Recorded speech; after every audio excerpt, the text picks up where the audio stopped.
हमने शहर को दी एक नई पहचान, हम हैं सिंघानिया बिल्डकॉन।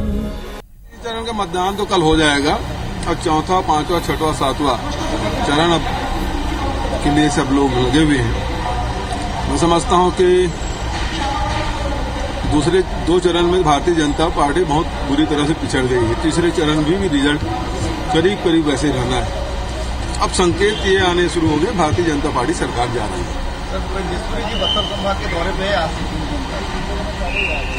नगरीय निकाय चुनाव के बाद जो सदमे में थे शायद उससे उबर गए हैं लगता है, और फिर से आई अच्छी बात है, और हंटर वगैरह चलाए तो ठीक रहेगा। जी, इससे पहले भी भाजपा ने छिपकर शिविर किया था, उसके बाद जो है बस्तर का साधने की कोशिश करी। हाँ, पुरंदेशी जी ने वहाँ जो थूका ना, भारतीय जनता पार्टी पूरा साफ हो गई। किसी भी बड़े नेताओं को राजधानी पे नहीं बुलाया गया है बैठक।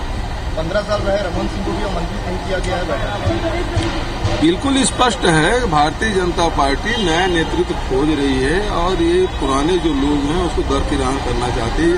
जो इतने साल तक रहे हैं उनके साथ ऐसा अपमानजनक व्यवहार उनकी पार्टी के द्वारा हो रहा है, तो बेहद चिंतनीय है।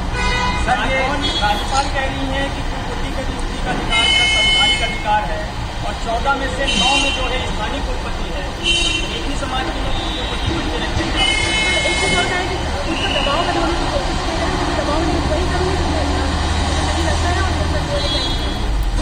छत्तीसगढ़ के लोगों के यदि मांग कर रहे हैं और यहाँ प्रतिभा है तो उसे अनदेखा क्यों किया जाना चाहिए। अभी जितनी नियुक्ति हुई अभी हाल फिलहाल में, वो तो छत्तीसगढ़ की नहीं थे। हाँ, तो ठीक है ना, तो हम अपनी मांग नहीं रख सकते क्या? राज्यपाल हमारे हैं, हमारे संवैधानिक प्रमुख हैं, उनके पास वो तो वैसे किसी से मिलने चले जाते हैं। इस बात पे फिर उनको तकलीफ क्यों हो रही है?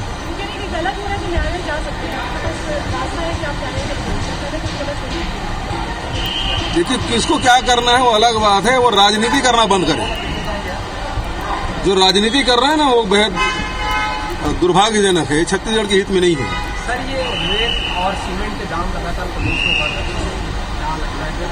हैं। देखिए, जहां तक सीमेंट की बात है वो हमारे हाथ में है नहीं, भारत सरकार के अधीन है। दूसरी बात यह है कि रेत के मामले में लगातार शिकायत हो रही थी कि अवैध खनन हो रहा है, उत्खनन हो रहा है, और उसमें कार्रवाई की गई तो उसके